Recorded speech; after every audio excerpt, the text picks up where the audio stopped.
welcome everybody to another episode of Get Crafty with myself, Rena, and of course, Ashna.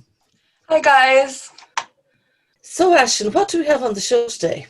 We're going to show you Mary off on an island, which is High Island, out in Connemara. She's here with us today to actually tell us a bit more about it.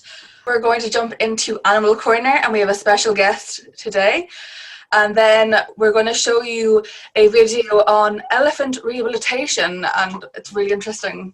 And following on, we're going to have Colin live again from talking about Merlin Woods. And then we're going to challenge ourselves to origami. So we're going to see how hard is it to follow a video and come up with, I think, what are we making today, really? So I'm going to just pop in there now and tell you. So what you need is a square piece of paper. So have your square piece of paper ready because we're going to follow a video. We're actually making a dog in origami. Neither Ash and I have ever done this before. So we'll figure out at the end whether or not you can actually follow it and see what happens. We're going to finish as well with another kitchen cupboard cosmetics clip. I'm not going to be showing a video. I'm actually going to show some products that I previously made and tell you what's in them and try them on my skin for you right here live. So we're going to start off with the fabulous Mary from the Socks Box, and she's going to tell us about her amazing adventures on High Island. Yes, High Island. Yeah. I'll just say something about High Island. We were actually going to walk the Diamond Hill on Sunday when I got a call from a friend of ours who's based in Cladaduff, near Cleggan, west of Clifton. And they suggested that we go out and that it was a day that we could possibly go to High Island. High Island is a very special place.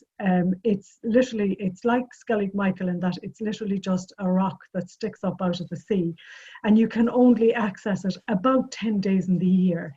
It depends on the weather, and there are no landing sites. So you literally hop off the boat onto the base of a cliff and climb up the cliff to actually get on the island. But it's a very, very special place. So Aislinn, if you just show the first video there, this was when we got on the island and we had climbed up the cliff. And we're just showing the islands that are around High Island. Now you're looking east into Cleggan, or back into the mainland from this video. So that island in front of us there is Crow. To the left is Friar, and we're looking over there to Boffin. And so as you can see, it literally is just a rock that sticks out of the sea, and we did climb up that hill where you saw the boat down below. That's where we hopped on. Now, this particular photograph, the reason why High Island is so special, nobody's ever lived on the island, and except Saint Fehim back in 634, he set up a monastic settlement on the island. And as you can see there, you see the little beehive that's there, and it's something similar to what was on Skellig Michael. But it was amazing what the monks did on the island. They were very, very progressive, but nobody has ever, because of the difficulty in landing on the island, nobody has ever lived on it. But it's one of many monastic settlements all up and down the coast of Ireland. There's a lot of folklore about Saint Fehim, but the what's left of the settlement, there's a chapel, and there are two beehive huts. One that has been that was intact, that remained intact, and there's a second one then that's there as well. There's also the remains of a guest house, which we believe that pilgrims visited the island for prayer or whatever else. They also had a storage area where underground, where they obviously stored their food. That's the inside of the beehive. It's about 6.5 feet tall, which was unusual because, as you'll see from the graves, the men were tiny. Now this remains the little wall on the top of the cliff. That's actually the remains of the mill, and they had actually brought the water up from a small lake right up to the top of a hill, and it came down there, and then they had a water wheel there that actually churned the mill, and so they had their bread or flour or whatever else. These are within the settlement. You'll see the little graves. There I am pointing it towards it, but you can see how tiny the people were, and they're all just a row of little graves, and these are the gravestones then. And as you'll see, all of the designs that are on the gravestones are still there. But just remember, this is 634 that Saint Fahim was on this island. There are various designs up on the wall of the chapel as well. Here's the video. There's also actually, I don't know if the photograph will come up, but there's also the Stations of the Cross around the lake where it's visible as well. But this island also is very well known for its bird life, as you'll see coming in here now. All of the birds, with the exception of pipits, actually come down from the Arctic here for the summer. And this will show the whole island all around is like this cliff face, and which we climbed up incidentally. And you see the birds, they're falmers there that come in from the Arctic and nest there and then go back for the winter. The island itself was owned by the poet Richard Murphy. Rena, you possibly would have heard of Richard Murphy. And he lived on High Island, and a lot of his best work is from there. And he did a lovely poem called High Island, and it just starts off, a shoulder of rock sticks high out of the sea, a fisherman's mark for lobster and blue shark. And it just goes on to describe the island, and it's just, it's lovely. But I just found it absolutely exhilarating. The whole trip was exhilarating. And there's a calmness in the island that down around where the settlement is that is really, really strange. It definitely feels a little magical. But that was my day on High Island. Beautiful. And, it's really and Mary, can I ask you a question? Where exactly is High Island, and where do you High depart from Island, to get there? You can't. It's not accessible. It's only there are only about 10 days in the year that you can actually access that. So if somebody's brave enough to go out in a boat and to try and get on the island, that's the only way of getting on. But where is it, Mary? It would be west of Inishbofin. So it's off Cleggan. It's off Cleggan. Oh yeah. So when you refer to the lake, is there a lake on the island? There are two little, I think there's one of the photographs I sent you, Aisling, but there are two little, two spectacle lakes, like two little ponds, and this is where they got the water. It's fresh water, and although the settlement is on the north side of the island, which you wouldn't expect because of the wind, but actually it's in a dip. And they have fresh water there as well. So it's all very cleverly done. That sounds absolutely beautiful. Thank you very much, Mary, for bringing us on a trip to High Island. Over to Ashton, who I believe has got our pet corner ready to rock and roll. Yes, so our guest today, or should I say furry guest, is Lucy. So I'm just going to share my screen and show you a cute little video that I put together.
Wow, that was gorgeous. It was just lovely to see Lucy.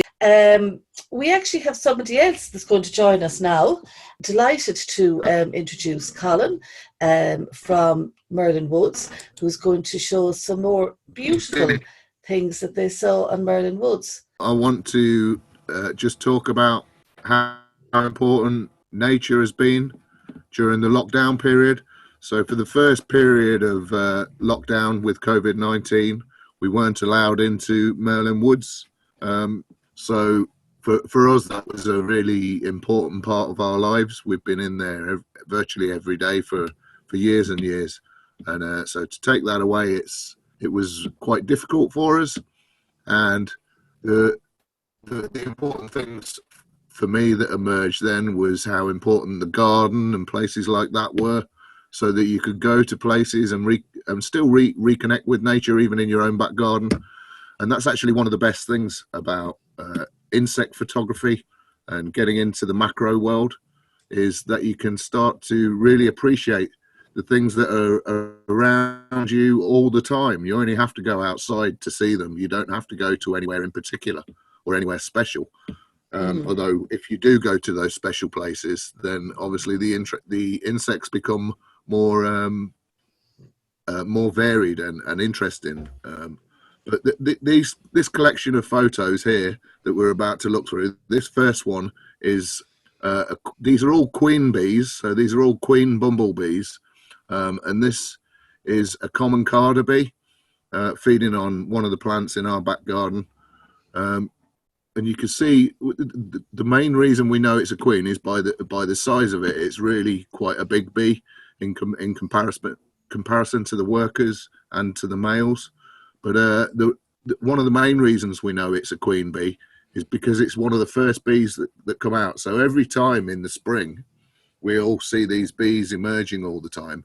All these bees we see, the first bees we see in the spring, are always queens. And they go on to make the entire bumblebee population that year. So those queens are emerging from the old nests from last year as new queens, and they're going off to establish their new nests and set up nests and breed a new colony of bees in that nest.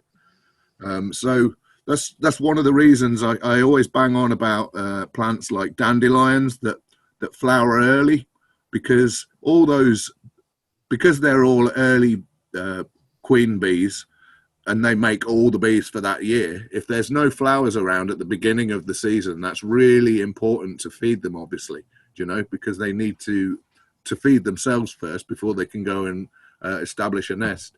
So this second one we're moving on to now, this is an early bumblebee. This is Bombus pretorum. It's called the early bumblebee because it is one of the earliest ones that emerge. And again, this is a little bit smaller because of the species, but again, for Bombus pretorum, it's quite big. It's a queen again. And this is feeding on a hyacinth, actually, that's gone over in our back garden.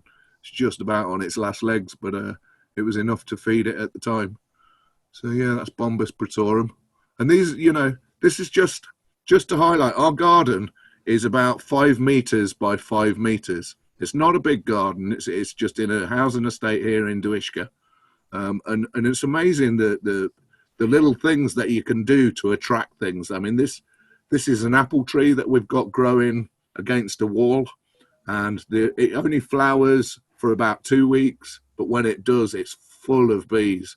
This is a Bombus hatorum, this bee here, the garden bumblebee, and you can tell it's Bombus hatorum because if you look at it compared to some of the other bees, it's got a much longer face. That's one of its distinguishing features, and it's feeding on the apple blossom in the tree there. It's a really beautiful bee when you learn how to identify that one.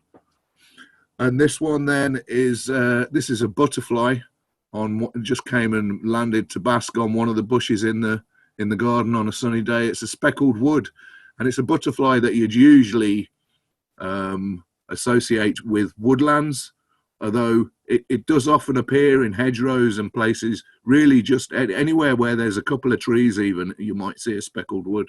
But always nice to see, and it's only the second one we've seen in the garden.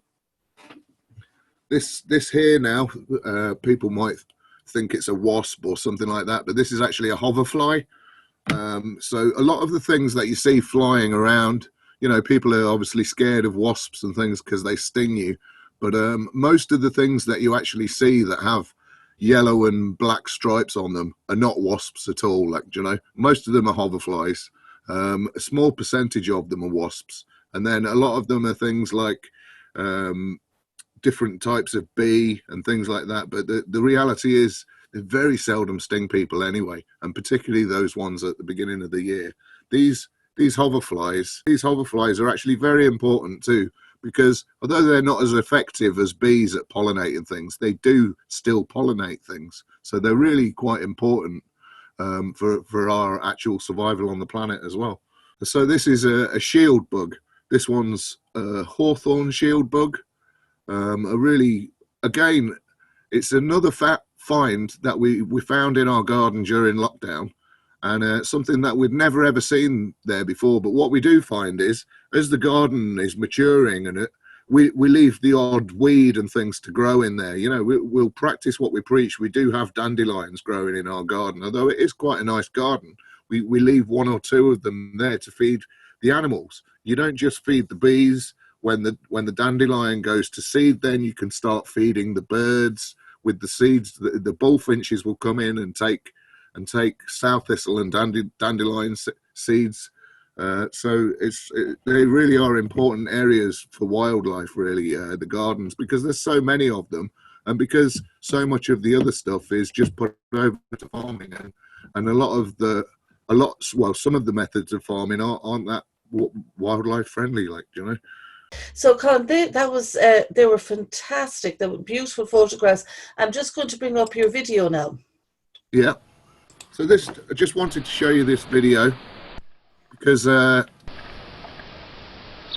shows the importance, I think, of a wildlife pond. It's a small pond in our garden. You can see there's a blackbird in the foreground that's having a bath, and there's a couple of sparrows and a collared dove on the back of the wall there. But they all come in and they have a little bath and they peck around, and you know, it helps for insects as well to have a pond there as well. There's dragonfly larvae and things like that in the pond that they'll all come and have a look at.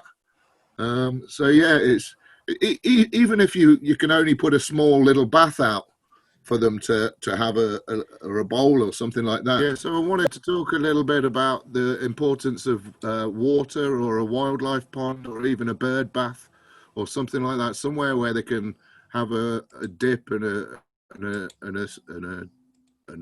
move around, and that particularly with a wildlife pond, because it adds a lot of invertebrates and things like that into the system as well, which other birds then will come in and feed on. But on a sunny day, like when the video was taken, it's really important. The blackbirds all come in and cool down in there, and they all have a dip, and it's another way of attracting more wildlife into your garden as well. That's fantastic. And Colin, next week, we're very excited because our Entrepreneurship Society actually did a bee project as one of the projects they did this year. So they're definitely going to want to talk more about bees next week.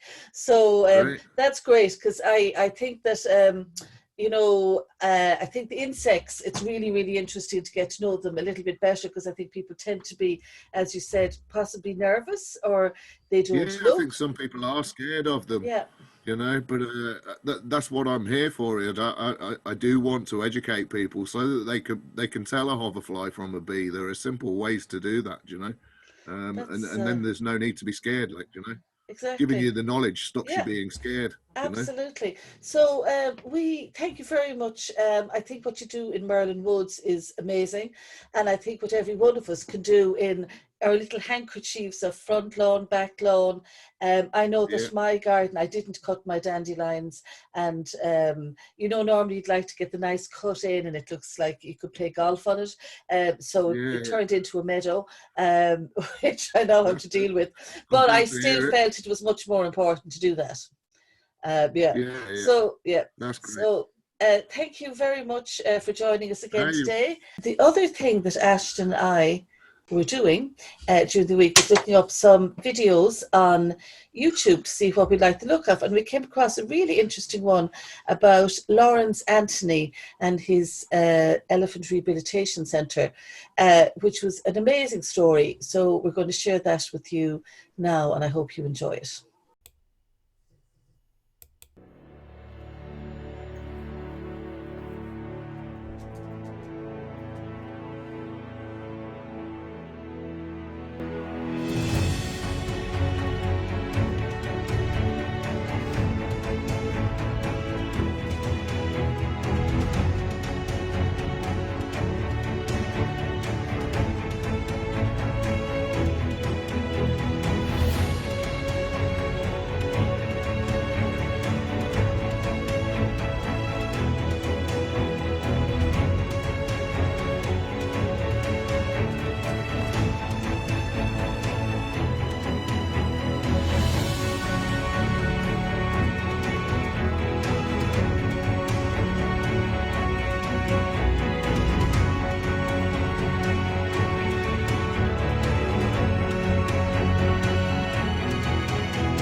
Wow, I think that was really incredible. They're such graceful, amazing creatures. I think they're totally underestimated, and yeah, I think we could learn a lot from elephants. They're actually really family orientated, intelligent creatures. And their loyalty is extraordinary. Yeah. I just thought that was really moving. Now we are on to our crafty section of the show. Oh, we have a very difficult task for you. So I have my piece of paper here. It was an A4 piece of paper, and I just folded it over and turned it into a square. So that's the first thing you need. So now I'm going to put on the video, and everybody is going to follow the video, and then we'll share our creations afterwards. Now, Ashton and I have not done this before. Now, does everybody have their piece of paper ready? Because I'm going to share my screen. Oh yeah. Okay, I have a square piece. Okay, so we will follow the video. Now remember, nobody has tried this before, so we'll see how good our little creatures end up at the end.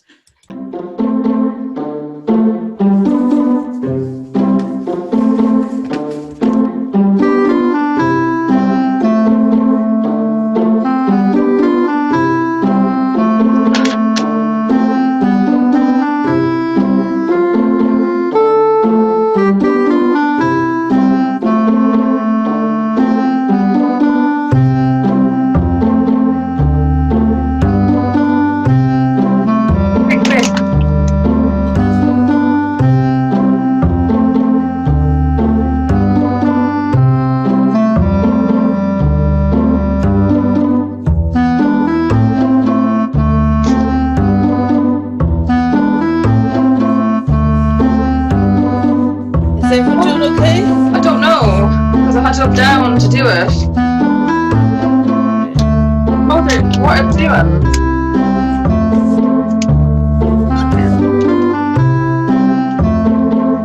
Okay. Oh, opposite side, okay. I'm totally lost. Oh! I actually assumed I knew what it was going to do and then was wrong. Okay, hold on. Let's just see if I can. Okay, so we should now have our piece folded like that. You should have had one piece that you folded down like this, Yeah. and you fold it back in on itself. And then Oh, the it's the opposite side. the other side, you fold it down, and then you fold it back out. So you should have something that Yes. looks like they have. Okay. So are we ready to continue? I think so. Oh. You make it look so easy. Oh. Yeah. What? Oh. Oh. Okay, I'm sorry. I'm not ready for that. I don't know what's happening. Hold on. What did they just do? Oh, they just went, Hold on. I think I get it. Like, they're folding it over again, but they're leaving, like, triangle it out, right? Yeah, but okay. No, I don't know. Hold on now. Don't panic.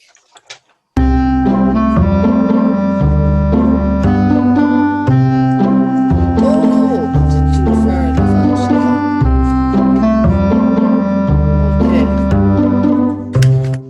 Hang on now. What do they do with this yolk? They, like, fold that again. Okay. No, I don't know what's going on. Sorry. Hey, I have that bit done. Okay. Now I'm back out again.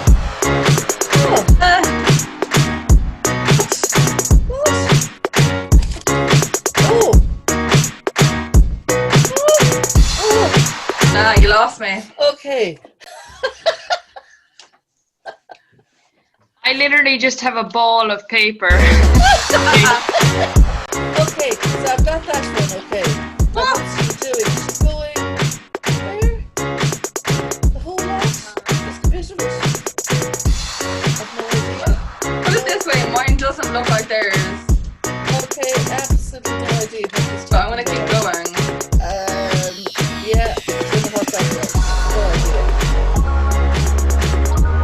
Oh God, I have no idea. Even turning the page around has like got difficult for me. Hold on. Oh, I have no idea what's Okay, happening. we're folded down. We've got the fold down bit. Okay. Don't know whether I should even try anymore. This is pathetic. Okay, so we have that bit. It's the next bit that gets confusing. Opens it out. Oh, and she goes like that. Okay, and then there's something that's going like. I'm gonna be honest, Rena, you've lost me. I can't come back from where I am. Okay, But you know what this teaches us? That yeah, okay, origami is so- hard and we should yeah. respect it.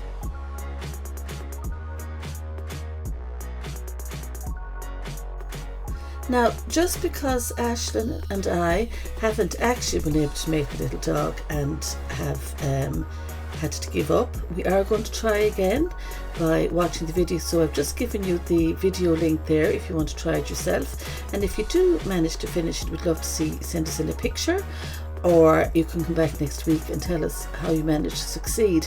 But right for now, we've discovered that origami is indeed very, very challenging.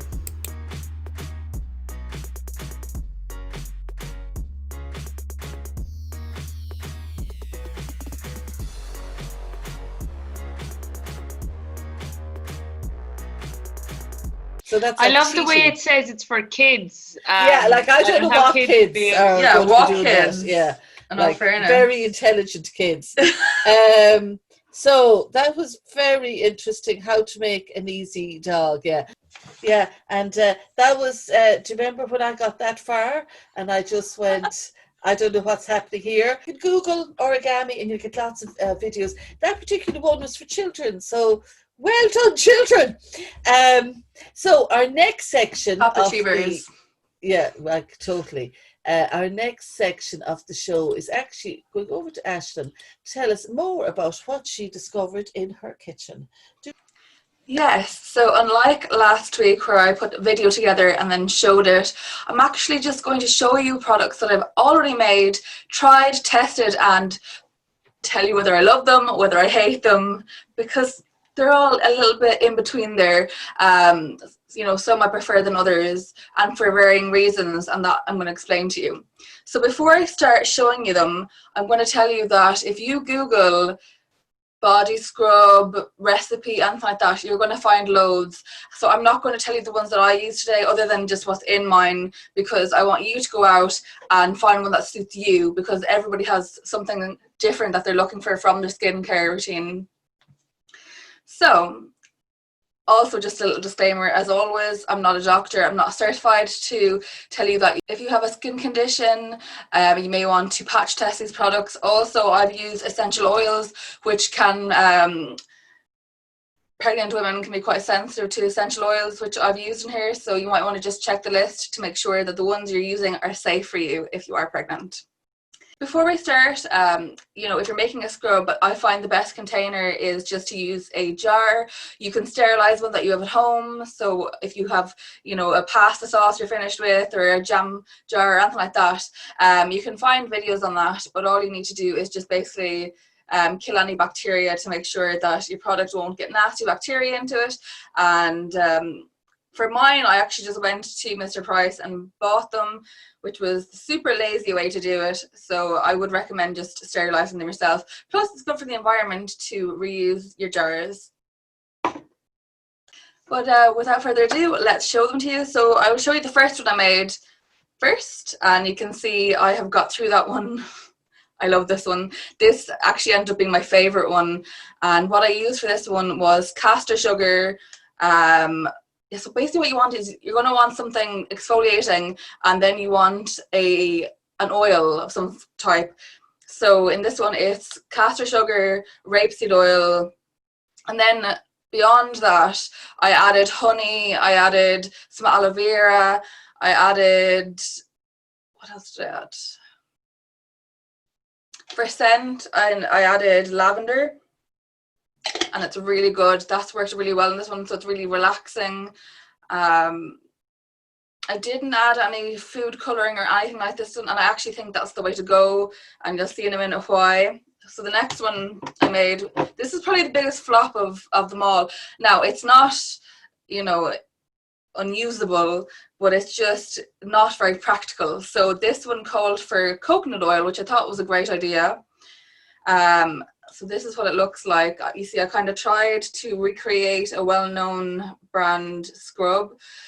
And if you're familiar with it, it's one from Lush. So this one was sea salt, which is, can't fault it. Honestly, it's got a great texture for a scrub. But the only thing is the coconut oil has then solidified after I had, gone through the whole process of melting it and everything.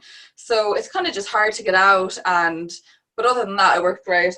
Also, the coconut is really overpowering. So I did add grapefruit scent, essential oil, but it's just overpowered by the coconut. But if you like coconut, then that won't matter to you. Also, you'll note even there is food coloring, it's not enough to stain my skin or do any harm. But again, if you're sensitive, you might just want to check that that's going to be okay for you. And lastly, this one worked really well, and it does work as a scrub really well.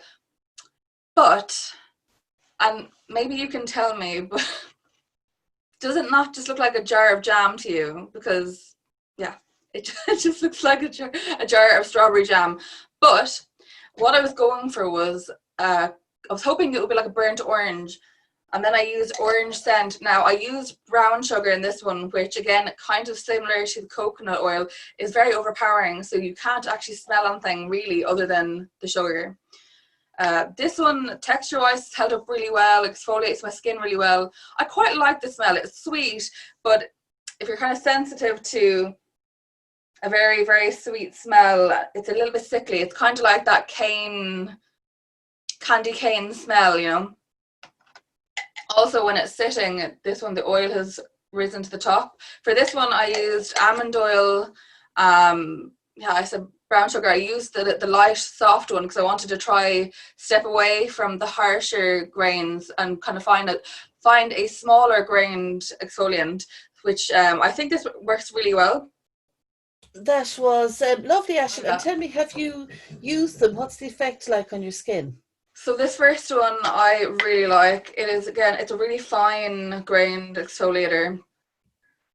I'll just show you up close. Can't really, my camera's not really clear enough. But this one, it does a really nice job. And I find it exfoliates really well, but it doesn't, sometimes with the exfoliators, when you're exfoliating with your hand anyway, and you're not using like a loofah or something, it almost exfoliates the palm of your hand more than anything else, and it was really painful. This one I find doesn't do that too much because it's that fine grain in the castor sugar.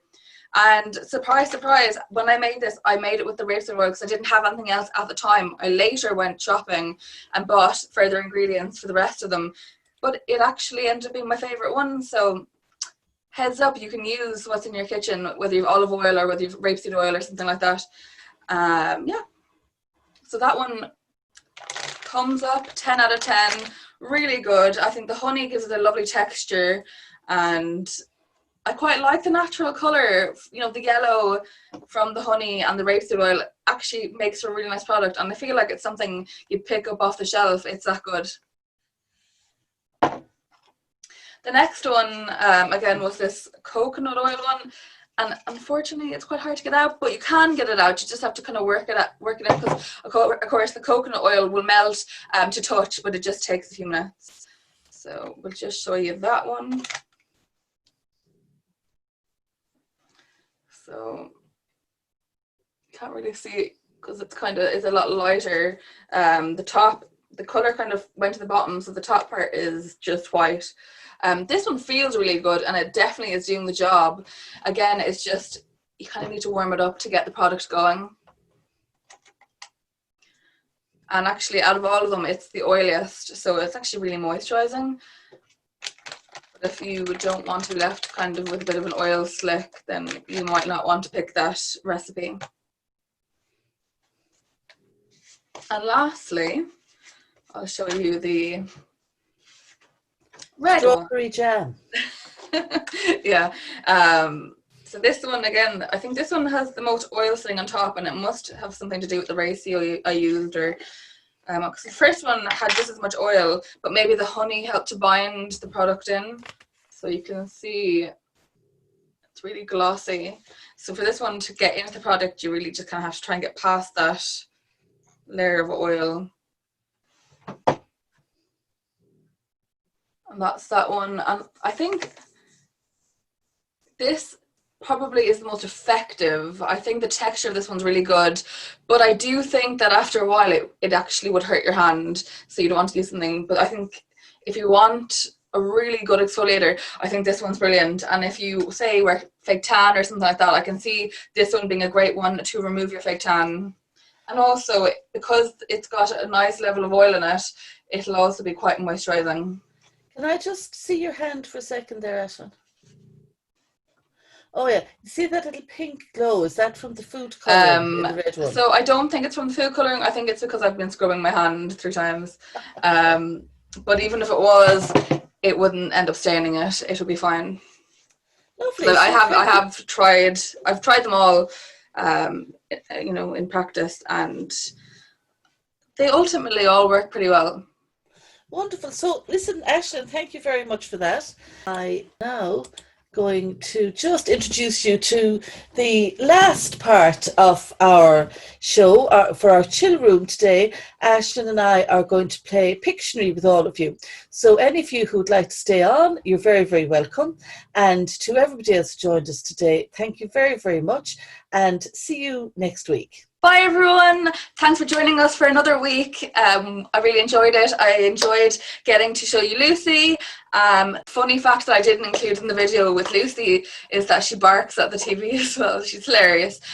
Thank you for watching. I enjoy looking forward to chatting to you next week, and we'll see you in the chill zone. Bye everyone.